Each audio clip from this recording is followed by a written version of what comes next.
गुजरात दंगा 2002 पर एसआईटी की जो रिपोर्ट सुप्रीम कोर्ट में चैलेंज की गई थी ज़किया जाफरी के जरिए, उस पर 2021 में फैसला सुरक्षित रखा गया था। मैराथन बाकायदा 14-15 दिन की लगातार सुनवाई चली थी और उसके बाद उसको सुरक्षित रख दिया गया था।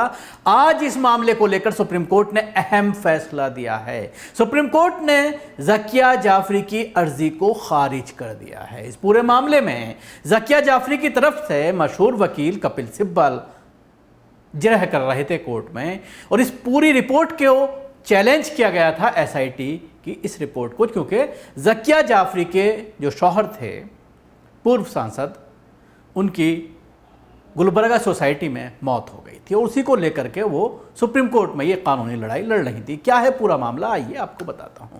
ज़किया जाफरी की याचिका पर मैराथन सुनवाई पूरी करने के लिए सुप्रीम कोर्ट ने अपना फैसला सुरक्षित रख लिया था, जब justice AM Khanwilkar, justice Dinesh Maheshwari और जस्टिस सीटी रविकुमार की बेंच ने उनकी याचिका को खारिज कर दिया है। सुप्रीम कोर्ट ने शुक्रवार को पूर्व कांग्रेस सांसद एहसान जाफरी की पत्नी ज़किया जाफरी की उस याचिका को खारिज कर दिया जिसमें 2002 के गुजरात दंगे के संबंध में विशेष जांच दल द्वारा तत्कालीन नरेंद्र मोदी व अन्य को दी गई क्लीन चिट को चुनौती दी गई थी। Justice AM Khanwilkar, justice Dinesh Maheshwari और जस्टिस सीटी रविकुमार की पीठ ने अपने आदेश में कहा, हम एसआईटी रिपोर्ट को स्वीकार करने और विरोध याचिका को खारिज करने के मजिस्ट्रेट के फैसले को बरकरार रखते हैं। इस अपील में मेरिट के अभाव हैं, इसलिए याचिका खारिज की जाती है। सुप्रीम कोर्ट ने 8 दिसंबर 2021 को 14 दिन की मैराथन सुनवाई के बाद अपना फैसला सुरक्षित रख लिया था।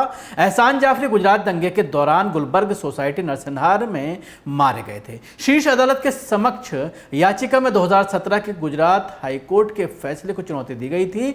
हाईकोर्ट ने मामले में एसआईटी द्वारा दायर क्लोजर रिपोर्ट को स्वीकार करने के मजिस्ट्रेट के फैसले को बरकरार रखा था। गुजरात दंगे के बाद ज़किया जाफरी ने 2006 में गुजरात के तत्कालीन पुलिस महानिदेशक के समक्ष एक शिकायत दर्ज की थी, जिसमें हत्या धारा 302 के सहित भारतीय दंड संहिता आईपीसी की विभिन्न धाराओं के तहत प्राथमिकी दर्ज करने की मांग की थी। शिकायत मोदी सहित विभिन्न नौकरशाहों और राजनेताओं के खिलाफ की गई थी। उस समय मोदी गुजरात के मुख्यमंत्री थे। वर्ष 2008 में शीर्ष अदालत ने एसआईटी का गठन कर दंगे के संबंध में कई ट्रायल पर एक रिपोर्ट प्रस्तुत करने के लिए कहा था। बाद में एसआईटी को जाफरी द्वारा दायर शिकायत की जांच करने का भी आदेश दिया गया था। एसआईटी की रिपोर्ट ने मोदी को क्लीन चिट दे दी। वर्ष 2011 में सुप्रीम कोर्ट ने एसआईटी को संबंधित मजिस्ट्रेट के सामने अपनी क्लोजर रिपोर्ट जमा करने का निर्देश दिया और याचिकाकर्ता को उक्त रिपोर्ट करने की स्वतंत्रता दी गई। वर्ष 2013 में याचिकाकर्ता ने क्लोजर रिपोर्ट का विरोध करते हुए एक याचिका दायर की। मजिस्ट्रेट ने एसआईटी की क्लोजर रिपोर्ट को बरकरार रखा और जाफरी की याचिका खारिज कर दी, जिसके बाद याचिका ने गुजरात हाईकोर्ट का दरवाजा खटखटाया।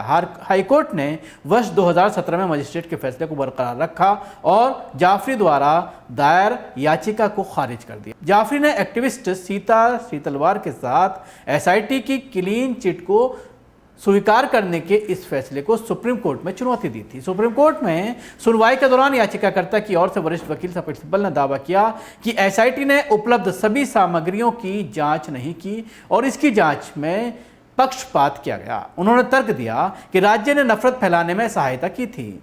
टीवी चैनलों पर शवों को दिखाया गया था, जिससे जाहिर तौर पर गुस्सा फूटा था। मुस्लिम के धार्मिक बहिष्कार को बढ़ावा देने के लिए सामग्री प्रसारित की गई थी। साबरमती एक्सप्रेस की विकृत तस्वीरें प्रसारित की गईं। सिब्बल की ओर से कहा गया था कि आरोपी पुलिस नौकरशाह और राजनेता मोबाइल फोन पर संदेशों का आदान प्रदान कर रहे थे। इसमें से कोई भी जब्त नहीं किया गया था। सिब्बल ने यह भी कहा कि कैसे कुछ गुजराती अखबारों ने नफरत का प्रचार किया। वहीं एसआईटी की ओर से पेश वरिष्ठ वकील मुकुल रोहतगी ने याचिकाकर्ता की दलीलों को बेबुनियाद बताया। उन्होंने कहा कि एसआईटी ने गहनता से छानबीन की थी। इस मामले को लेकर लगातार सुप्रीम कोर्ट में जब ये सुनवाई चल रही थी, अक्सर ये चर्चा में रहा है मामला, और जिस तरह से एसआईटी की रिपोर्ट के ऊपर सवालात खड़े हुए हैं, तो सवाल जिस तरह से कपिल सिब्बल कांग्रेस के नेता रहे हैं, हालांकि अब उन्होंने जिस तरह से समाजवादी पार्टी में जा कर के राज्यसभा की सीट ली है, लेकिन 2002 का ये मामला है, उसके बाद सवालात उठते रहे हैं कि एसआईटी को किस तरह से मैनेज किया गया कांग्रेस की सरकार में, कांग्रेस ने जिन ऑफिसर्स के जरिए उसको मैनेज किया गया उनके ऊपर क्यों एक्शन नहीं लिया। ये कई ऐसे सवाल हैं जो कांग्रेस को भी कटघरे में खड़ा करते हैं। कपिल सिब्बल का कोर्ट में यह कहना कि टीवी चैनल्स पर प्रसारित किए गए शॉर्ट्स, तो उन टीवी चैनल्स के खिलाफ कांग्रेस शासित सरकार के जरिए क्या फैसला लिया गया जब केंद्र में सरकार थी और टीवी चैनल्स बाकायदा आईएनबी मिनिस्ट्री के अंडर में आते हैं, केंद्र सरकार के अंडर में आते हैं, तो उनके खिलाफ कोई नोटिस दिया गया, उनसे जवाब मांगा गया, उस पर एक्शन लिया गया, उसको रोका गया। ये कई ऐसे सवाल हैं जो कहीं ना कहीं कांग्रेस को भी कटघरे में खड़ा करते हैं। शुक्रिया आपको, हमारी कोशिश कैसी लगी जरूर बताएं। हमारे यूट्यूब चैनल को सब्सक्राइब करना ना भूलें, इसके साथ ही बेल आइकन जरूर दबाएं। अगर आप ये वीडियो फेसबुक पर देख रहे हैं तो पेज को लाइक करें, उसके साथ ही फॉलो भी करें।